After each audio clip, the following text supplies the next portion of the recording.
Hello guys, আশা করি আপনারা সবাই ভালো আছেন। আজকে আমি আপনাদের দেখাবো কিভাবে ফেসবুকের নাম, ইউজার নেম, প্রোফাইল পিকচার পরিবর্তন করতে হয়। এটা সম্পর্কে আজকের এই ভিডিওটা। আজকের ভিডিওতে আপনি যদি নতুন হয়ে থাকেন চ্যানেলটি সাবস্ক্রাইব করে যাবেন। তাহলে চলেন ভিডিওটা শুরু করা যাক। সিম্পলি আপনারা আপনাদের ফেসবুকে চলে যাবেন। ফেসবুকে যাওয়ার পর উপরের দিকে একটু লক্ষ্য করলে দেখতে পারবেন থ্রি ডট আইকন আছে। এই থ্রি ডটে সিম্পলি একটা ক্লিক করে দেবেন। ক্লিক করে দেওয়ার পর এর নিচে স্ক্রল ডাউন করে দেখতে পারবেন নিচের দিকে সেটিং অ্যান্ড প্রাইভেসি নামে একটা অপশন আছে, এটাতে ক্লিক করে দেবেন। তারপর উপরে সেটিং নামে অপশন আছে, এই সেটিংয়ে একটা ক্লিক করে দেবেন। ক্লিক করে দেওয়ার পর আপনাদের সামনে এইরকম একটা ইন্টারফেস শো হবে।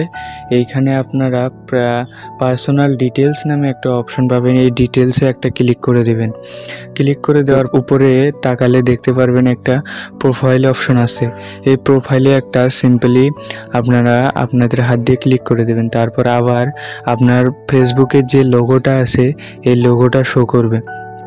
এই লোগোটার উপরে আপনি একটা ক্লিক করে দেবেন। ক্লিক করে দেওয়ার পর আপনার সামনে সিম্পলি এইরকম একটা ইন্টারফেস শো হবে।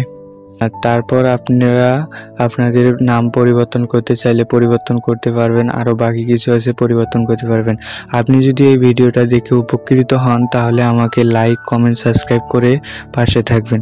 তো সবাইকে ধন্যবাদ।